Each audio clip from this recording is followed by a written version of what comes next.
અમરેલીના ચાંદગઢ સીમ વિસ્તારમાં ટ્રેકર ઉપર સિંહનો હુમલો. ટ્રેકર ગોસાભાઈ હુપર સિંહણ દ્વારા અચાનક હુમલો. 3 ટ્રેકરોની ટીમ જ્યારે રૂટીક કામગીરી દરમિયાન અચાનક સિંહણનો હુમલો. સિંહણ શેત્રુંજી પાર કરીને એમના વિસ્તારમાં આવી છે. સ્કેનિંગ દરમિયાન અચાનક સિંહણનો હુમલો. સિંહણના હુમલામાં ઈજાઓ થતા સારવારમાં ખસેડવામાં આવ્યા. સિંહણ દ્વારા હુમલામાં ઘવાયેલા ગોસાભાઈને અમરેલીની ખાનગી હોસ્પિટલમાં સારવારમાં લઈ જવાયા. મહેશ બારૈયા, અમરેલી.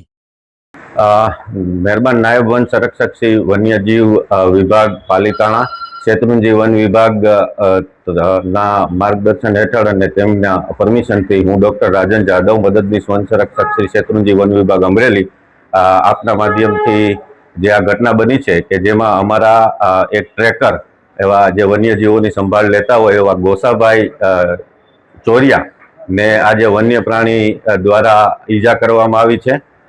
તેમની ટીમ 3 ટ્રેકરોની ટીમ આજે વન્ય પ્રાણી સંરક્ષણની રૂટીન કામગીરીમાં હતા. એ દરમિયાનમાં મેસેજ મળતા કે સિંહણ જે છે એ શેત્રુંજી નદી પાર કરીને એમના વિસ્તારમાં આવી છે, એટલે લાગુ સ્ટાફ દ્વારા તેમની સાથે સ્કેનિંગ કરતા સિંહણ દ્વારા અચાનક હુમલો કરવામાં આવ્યો છે. આપના માધ્યમથી હું જણાવવા માંગુ છું કે અત્યારે એમની તબિયત સારી છે અને કુદરત અને ભગવાનની દયાથી એમને એટલું લાગ્યું નથી.